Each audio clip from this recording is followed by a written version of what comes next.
Welcome. Welcome to our second live backstage. Well, actually, it's half and half because there's still people following us virtually, people who could not come here physically at the museum. But I should say that after all this time, it's a great emotion seeing again people in this room. Today, we conclude what you've seen, so the 4 days dedicated to celebrate the 111 years of Alfa Romeo with events for the press, and then the GTAs, delivery, and then events with the audience. We wanted to tell different stories, but today we're talking about the 4C concept. Actually, in the calendar of this year's Backstages, we wanted to use all the celebrations with the number one, and it was 2011 when there was the preview of concept. So now I welcome a person who's responsible for the design department of Alfa Romeo. So you designed the logo of the 211, yes, and together with a couple of colleagues, we put it on the belly of the Formula One car in a very difficult way because Alfa Romeo with the logo 111, you will see it, has one side which is different from the other. So on one side it goes down, on the other side it goes up, and it's so easy because there are spaces also which are dedicated to the sponsors, and Alfa Romeo had a precise space. You cannot do whatever you want, you have a dedicated space, and the 111 logo is there. But if you see on the front, there's also the GTA crest. It's a small detail that replaces for this Grand Prix the logo of Alfa, which is usually present in the racing car. Alessandro, please sit down. 10 years have passed already. Yes, 10 years. It looks unreal. Of course, I would like as well to welcome all the people who are present here today. There's people who come 20, 30 times to the museum. Yeah, I see some of them. Then the supporter of Verstappen in the front row. And then there are people who are here for the first time, and I welcome them as well. In this presentation, I will try to describe how the 4C was born.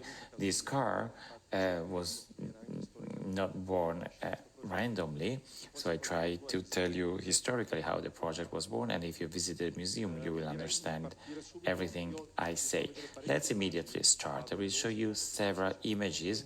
I want to go fast so that if you have questions we can also have a time dedicated to that. This is the car, but as I said before, it is important for me to set this in the historical path. We are in a museum, and it's the best place to talk about the history of Alfa Romeo. What you see behind me is a sequence, if you want, simplified, of the transformation of the front of Alfa Romeo cars year after year, generation after generation. You can see that there are several cars. Before, you see the radiator grille, and then in the post-war period, the crest with the two air intakes to the side, and then again the front of Alfa Romeo is transformed, and little by little we arrive at today, 2003. Let's say there's a shift, which is 166 in its second series, and if we want, well, it anticipates the family where the initiator is the Auto C Competizione. And from here, I'd like to start my story, but first of all, I should say something. What has been done around the Alfa Romeo was not only done by the design department, but also by the body car makers and experts. And here at the museum, you've seen how many of them worked around the brand Alfa Romeo. What you see here is just the main ones, but there are others who created incredible objects.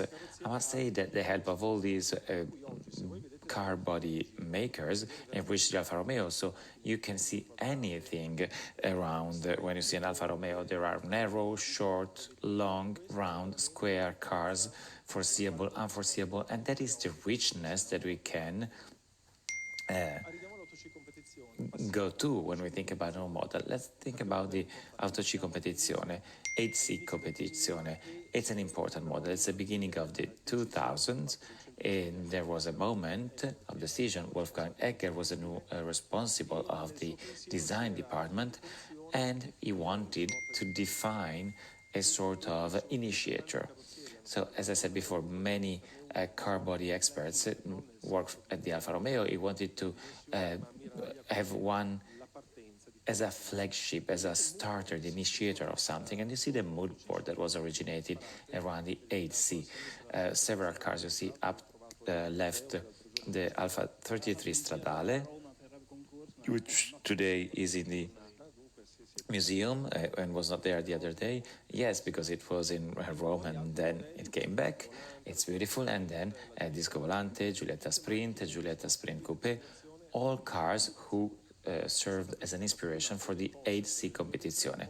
It was launched as a concept in 2003 and then it was launched in production in 2006.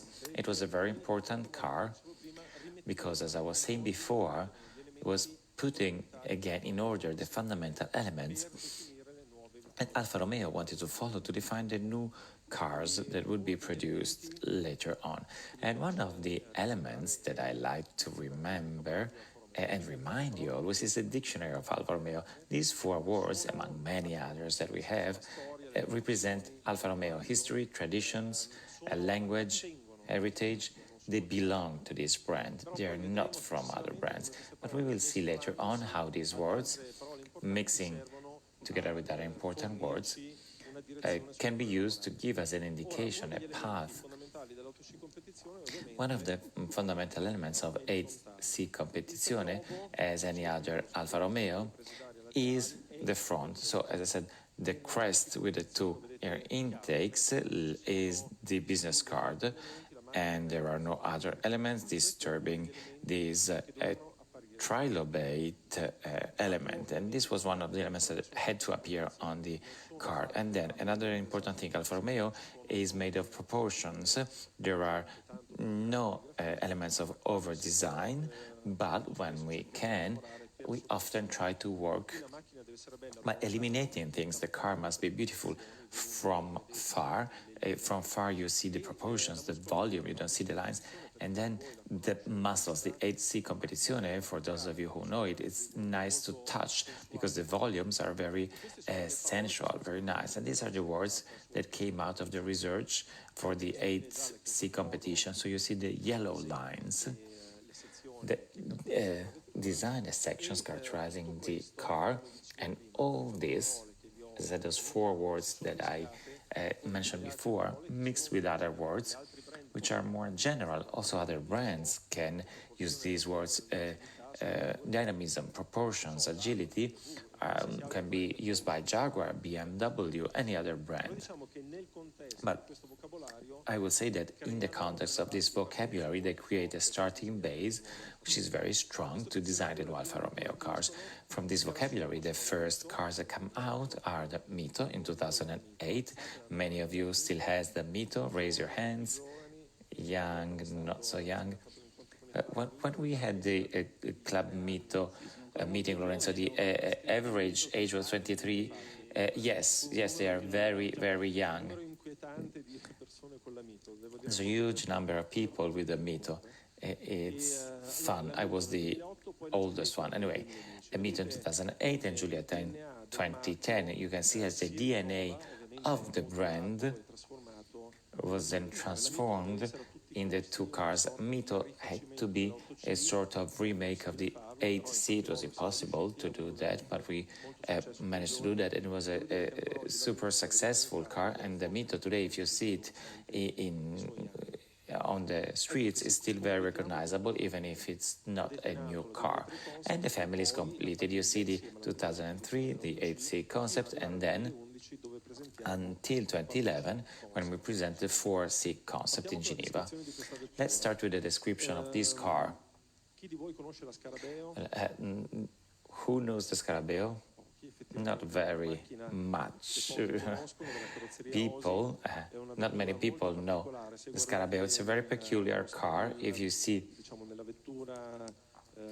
at my back, and you see like the X-rays in the slide, you can understand what happens. The engine is behind the two seats and the spare wheel is in the front. So the characteristic of this car is having this long front and this vertical wall at the back. The car is very small. It looks big, but it's very, very small. It's like a go-kart almost. And this is the real inspiration of the layout of the 4C. So a back engine, and then there was a car that was used for the muscularity, the sensuality. I call this the sacred monster, which is contained in a museum. It is the 33 Stradale that you know very well, designed by Scaglione in '67.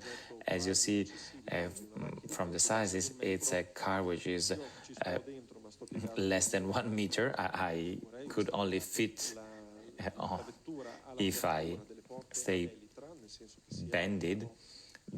The doors open through a rotor transfer to the front and up. This allows those who go in the car to be almost there, standing on his feet and then sitting in the car. Well, it's a unique characteristic. If you take away the crest from the car, it was beautiful. Scaglione didn't want to put the crest on this car, and you see, it's really something as if it were added last minute. These are very nice pictures of the car that is here in the museum. You can appreciate the brutality of the car. There is nothing added, as I was saying before. You see the chassis goes around the engine, the suspensions, there's nothing else. And I must say that when you see the car on the street, is really impressive. These are the first drawings, so please look at the date, top right, it's October 2010, officially the project of 4C starts. These are drawings that we did. Bottom right was the first chassis that we received when we were talking about the Lara for the collaboration with 4C. There was an important collaboration with this big name, especially for the development of the project on the handling and the dynamics of the car. You can see that the car had an air intake at the top, which was not used afterwards, two-seater car. And if you want, this was the working paper that we started from. We started from the inside, so there was a carbon chassis, two-seater car. The dynamism of the car was very important. The car had to be very light. We could not add wings or spoilers because the goal of the car was being a democratic sports car. I don't know if you remember, but during the launch in Geneva, the cost of this car, we're not talking about today, but it was 52,000 euros back then, the launch edition. So imagine that the carbon fiber chassis is the same chassis used by cars just like Ferrari, McLaren, Lamborghini. So they were made with the same technology of the Formula One that we just saw on the racing track. And the words that you see to the left were really things that for engineers and for the design team were very, very important to follow.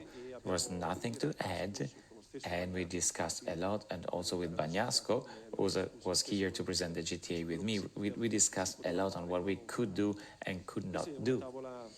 So this is another sketch, a working sketch. You see things that then were not put on the final car, just like the air outlet at the front and at the back.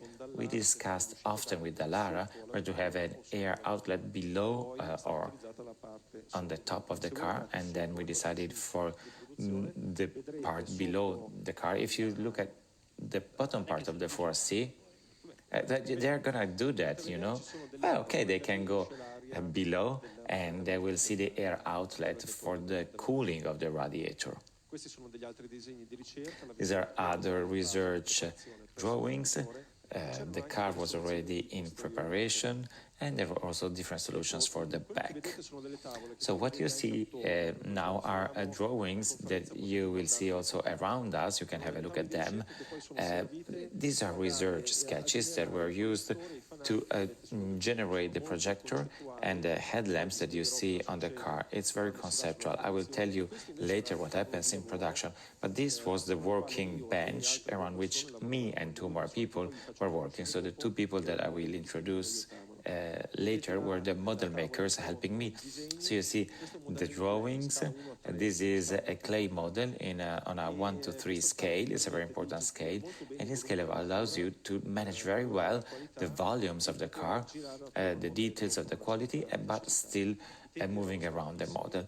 The timing was very narrow. The model was not painted, it was in clay, and then we covered it with a Dynoc film, which is a film having the same color of the chassis. It is applied with water, and the presentation to Marchionne was done exactly as you see it below. So with this Dynoc film, and the approval was given to go to Geneva. And as you can see, there are the mirrors which are identical of the ones I produced, because the impression was trying to have a concept for Geneva, trying to understand what was the feedback of the audience, and then deciding whether to produce the car or not, and then we produced the car. So this is the model. As you see, there's a sort of defect below the side air out intake. I wanted to do that, to put that, but then we eliminated it because it was not nice to see. It was just like a flaw. This is a sequence of slides to make you understand the aim of the model. So there was a back volume where there is the muscularity of the car. The car is vertical at the back, it must express power. You see, the top part of the muscle is on the front of the wheel, so it's like a felon ready to jump. And then from the air inlet, so there's the power, the engine, then these long muscles go to the front and embrace the crest and the headlamps.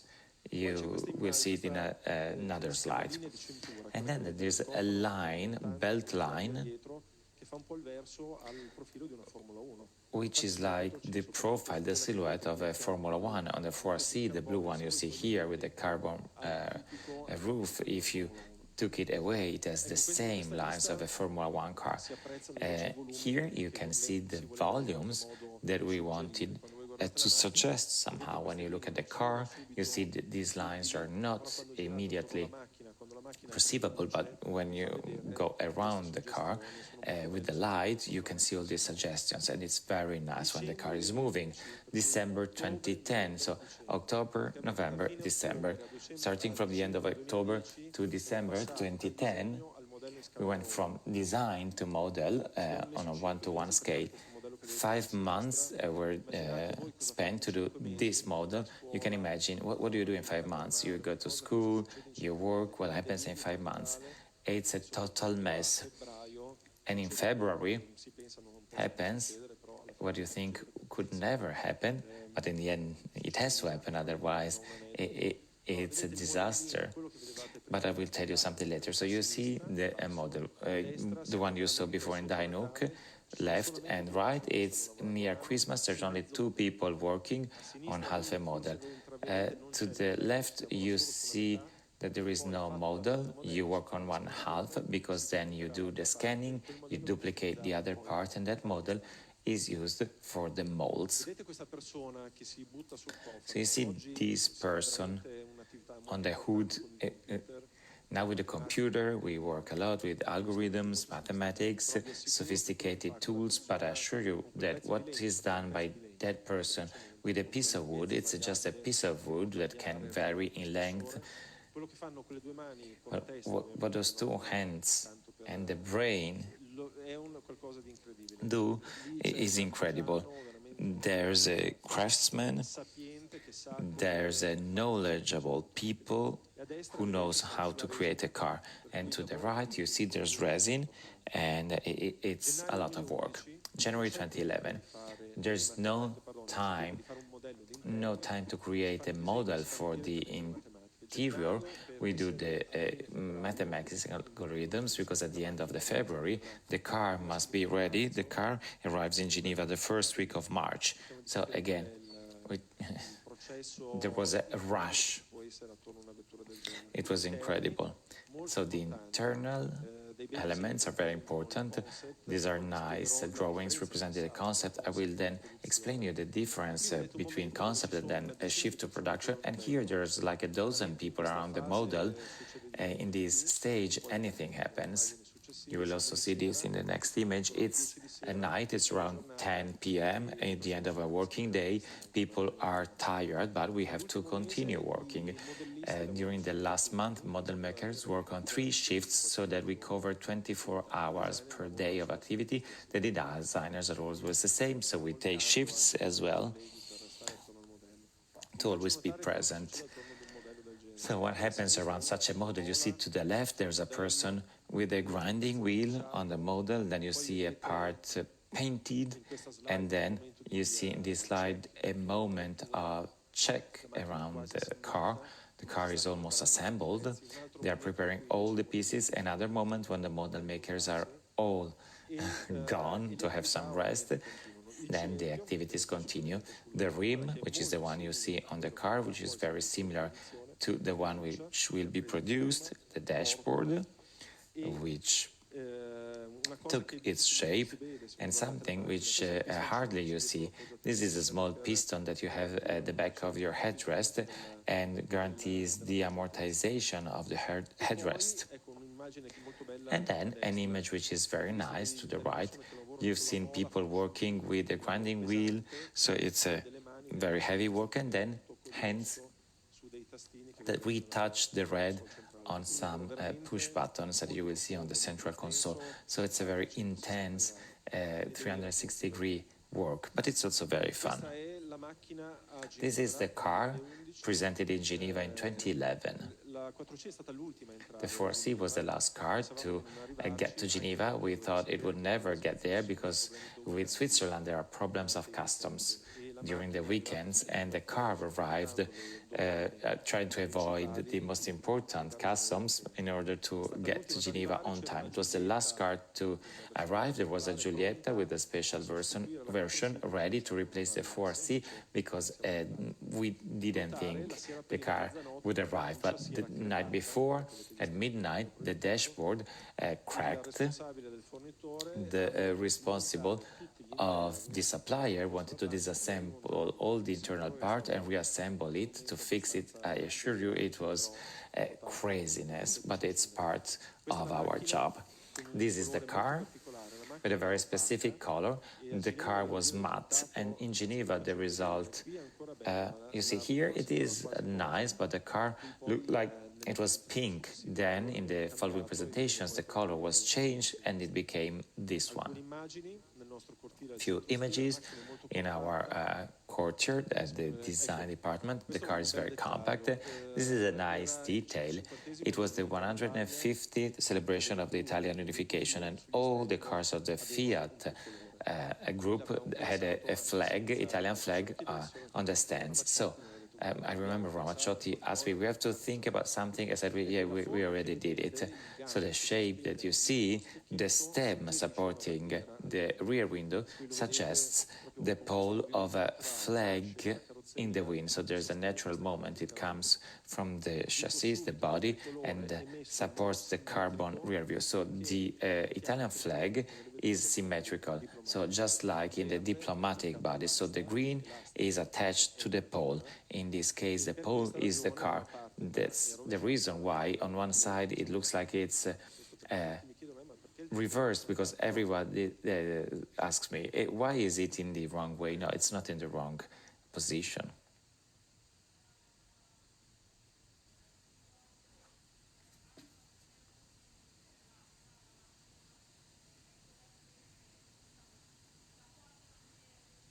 Se vogliamo diciamo c'è l'intenzione comunque di dare. Well, the aim was to give the priority to the car, and then the pole starts and then the flag is attached to it. So that's the aim. If you look at the flag, of course you would like to see the green before, and it would be wrong on this part, but we did it on purpose, just like the cars of the diplomatic body, which has the two flags attached to the hood. These are nice pictures done, taken in our courtyard, where the car is very, very nice and dynamic, and this is the inside of the car. The inside revolves around the pilot. You see the dashboard surrounding the driver, and this is a very nice moment. Villa d'Este 2012. This color was produced specifically for this event, and the color is called Rosso Villa d'Este, rich in pigments. And if you see the car under the sun, it's incredible because it goes from red to black almost in the lower parts. And do we have the prize here, the award, the museum? No one stole it? No, here no one stole anything. Yesterday night, we didn't have the time to bring the award. So this is the award in this picture. It looks like huge, but it's very small, actually. It is the design award. It is very special for me and for the people who worked on this project, because the award of Villa d'Este is given by the audience, not by the jury. The jury, the first day, gives the award to the historical cars, and the audience is the one who gives the award to the concepts, which are then exposed in the next days. That was the team who worked on the car at the time. There's a person here who still works for Alfa Romeo. Many of these people are no longer here because they went in other companies, for other brands. Next to me, so he was blonde actually. He had long hair, longer than mine. Antonio Rario, I don't know where is he now today. Okay, he's in the room, and now he went to work for some competitors, but we worked alongside for years, and you will see things that he did and that were very important. These are the two people that I want to introduce you before. Two model makers. The one to the left is retired. The right one is here. I call him Wild Horse because he is crazy, but then when he starts working, he's a genius, he's an artist. And the nice thing of this trio, because we were working, the three of us, I did the volumes, and then they fixed the quality aspects of the model, and it was a very, very nice activity to be done together. Now I should launch a video, so for a few seconds you won't hear my boring voice.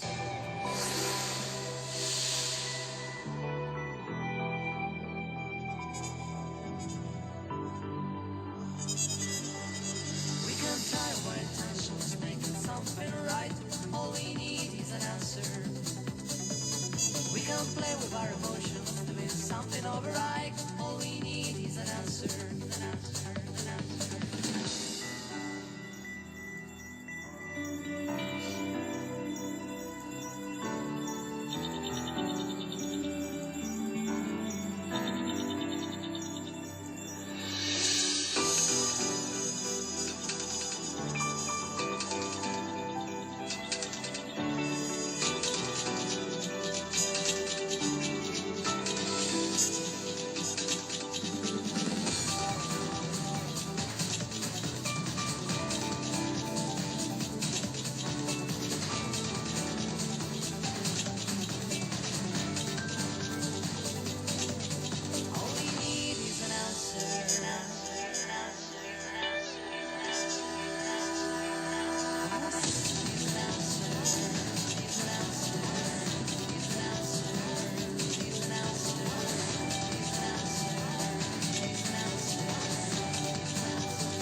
E questo... Grazie. Questo era... Thank you. And this was a video shot totally in virtual. So nowadays we are used to have virtual movies with incredible effects, and this video was totally done with mathematics and algorithms, because we didn't have time to shoot videos on the track. The track was the one of Balocco, and the data of the car were already there. I remember that when we presented the concept in Geneva, Hart Wester, who was the CEO of Alfa Romeo, declared the weight of the car, the price of the car, but in reality the car was not defined yet. So I remember me and my colleagues looked at each other in the eyes when he declared the weight that the weight had to be below 900 kilos, while he put a limitation that was incredible, but in the end we could make it. We managed to do it. 2013, the production starts. You see an example. Here it's a specific example because there's a carbon top with a specific exhaust, but I'd like to show you what happens when you go and launch the production of a car. So on top you see the internal ergonomics made of targets, goals, numbers, visibility, shock, lateral shocks, etc.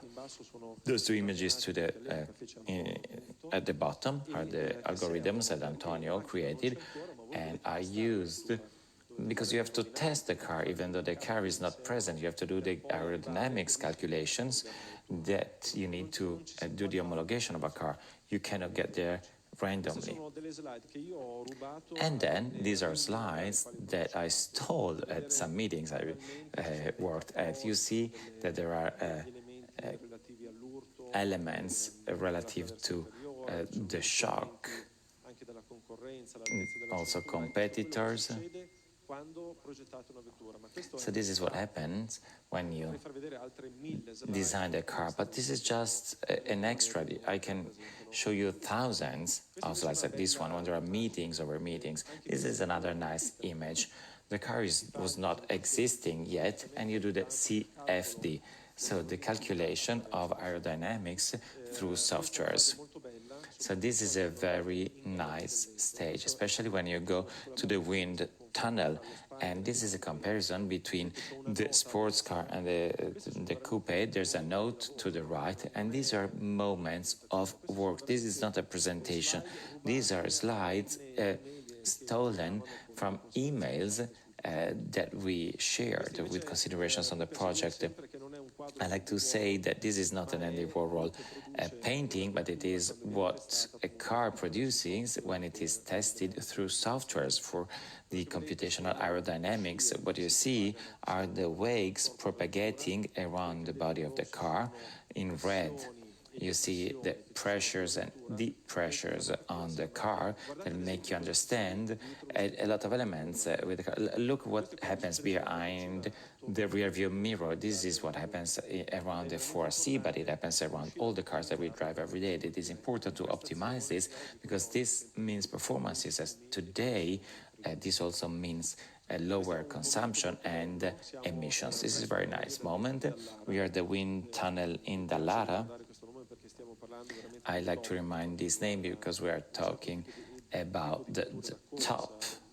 When we talk about a sports car, everybody goes to Dallara to test their cars because it's a sort of guru of aerodynamics and handling of the car. It's a very nice model in carbon fiber.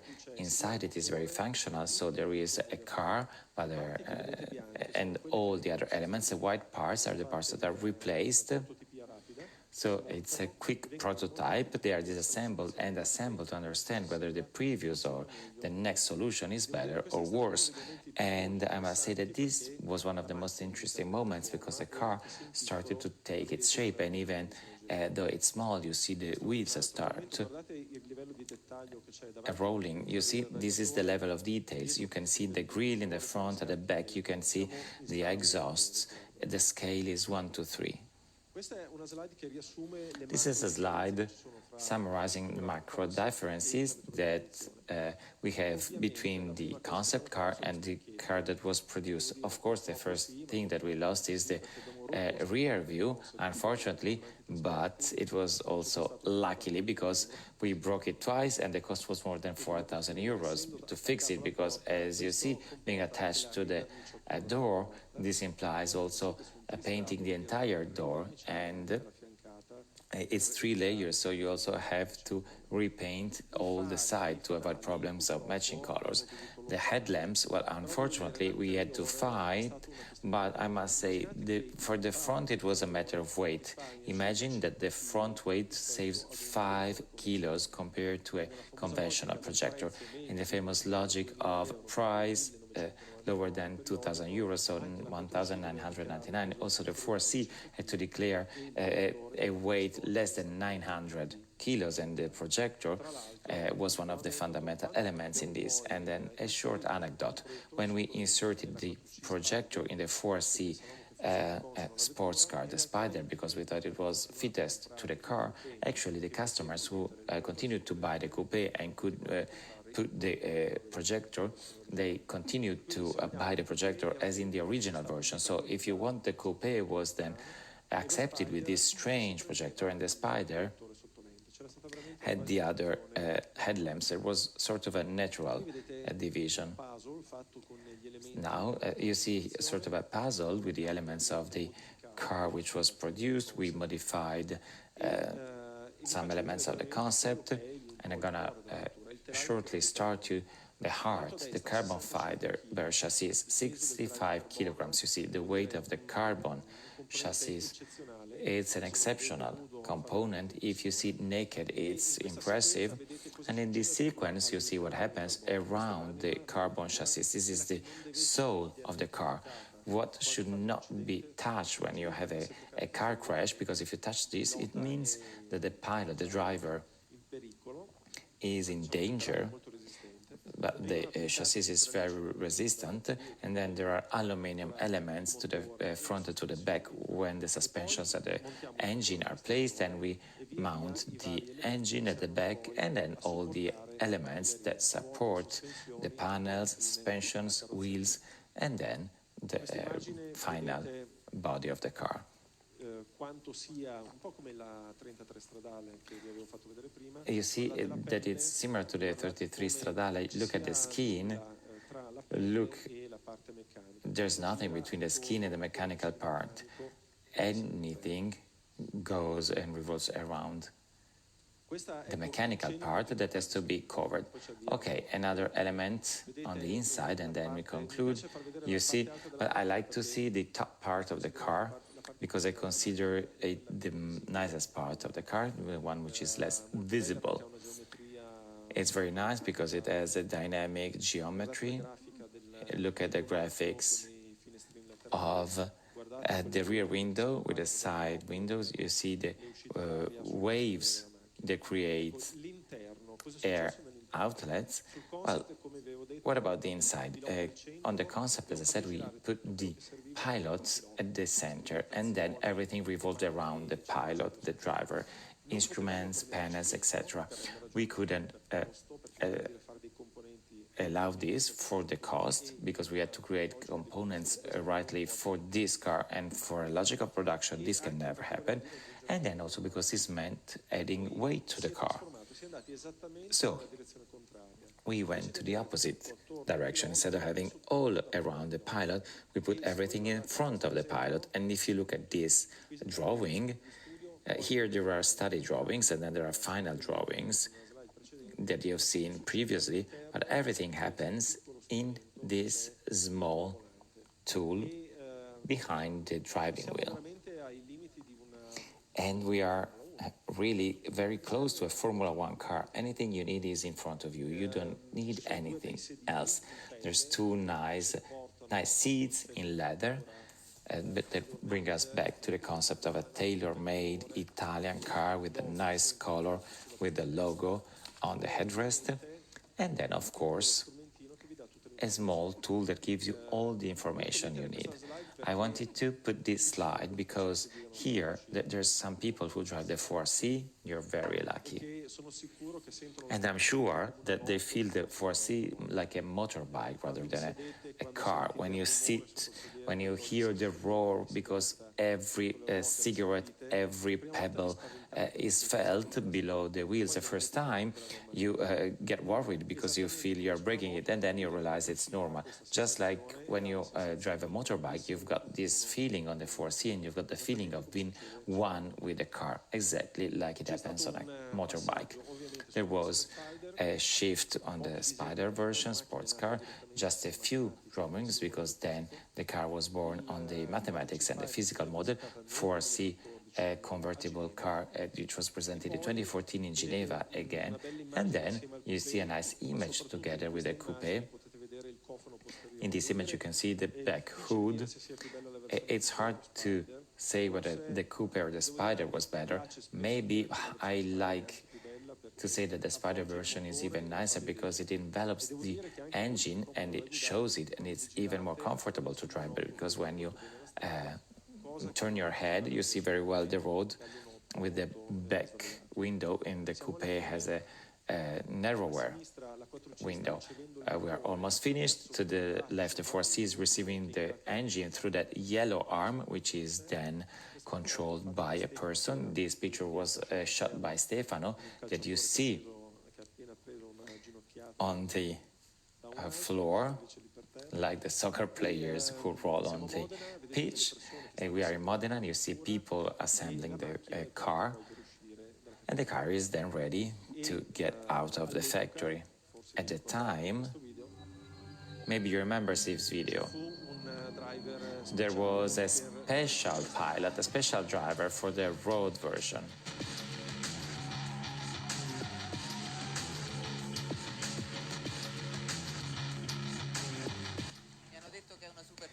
I was told this is a supercar. Let's try and test it.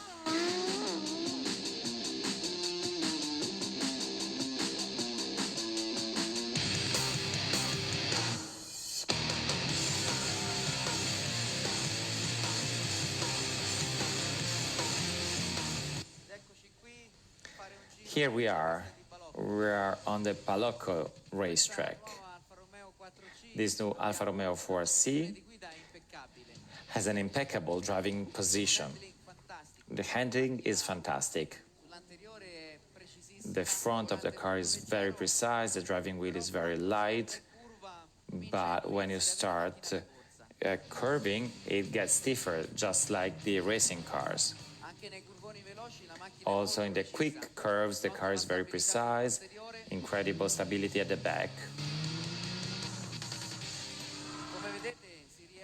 As you can see, you can drive it for the entire circuit without ever leaving the steering wheel.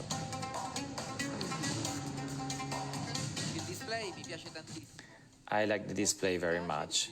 It's very effective and gives me all the information that I need immediately. Now let's try another curve. Wow, lateral acceleration is impressive.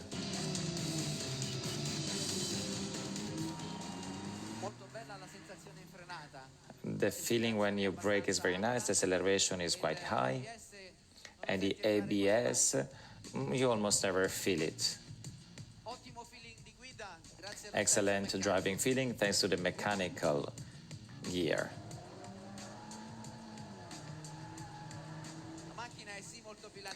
The car is well balanced, but very fun.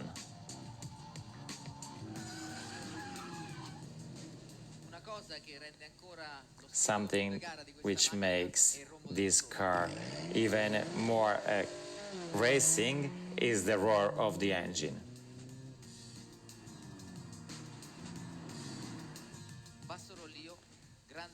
Low roll, compact, incredible handling. Good job.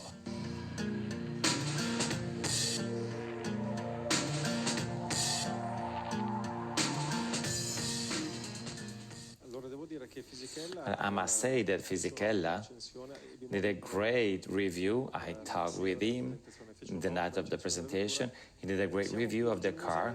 We are here today at the museum, so this is the image that I like about the museum. top left people who made the Alfa Romeo. This is one of the rooms, of course. And today the 4C goes out of production, is going out of production. It is, we are phasing it out. We finished to produce the cars for the market, Australia, Japan, and United States, with a special version, which is this one, with a red carbon chassis, with a special leather and the golden rims, and then there's the Alfa Romeo in front of the back wheel, like it was done in the past. This is the 10 years of the car that some of you wanted to buy and are passionate to drive. Thank you.